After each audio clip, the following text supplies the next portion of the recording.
ससुरार रे। देखते ही चढ़ गेलै प्यार के बोखार रे। काल गेले हलियै भाई अपन ससुरार रे। देखते ही चढ़ गेलै प्यार के बोखार रे। दारू से अच्छा भाई फूके में गांजा है।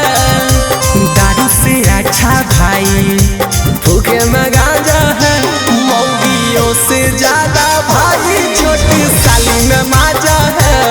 मौगियों से ज्यादा भाई छोटी साली में माजा है।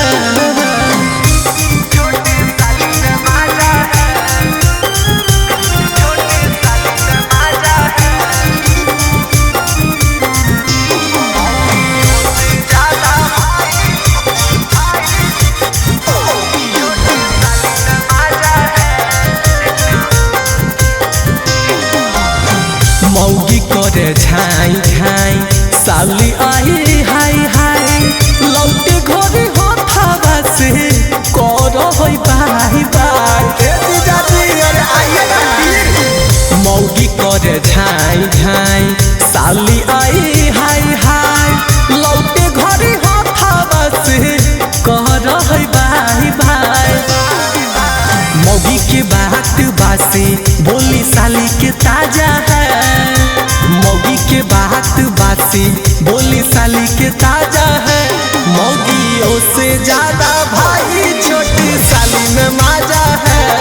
मौगियों से ज्यादा भाई छोटी साली में माजा है।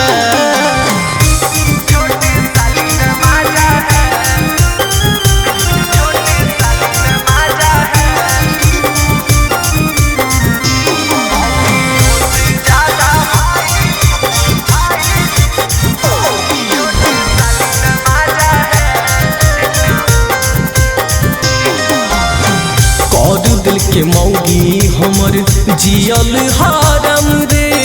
साली के गोदिए में मिल है आराम रे। कौर दिल के मौगी हमर जियल हरम रे। साली के गोदिया में मिल है आराम रे। कहेली सबसे अच्छा जीजा सूरज राजा है। कहेली सबसे अच्छा जीजा सूरज राजा है। मौगियों से ज्यादा भाई छोटी साली में माजा है। मौगियों से ज्यादा भाई छोटी साली में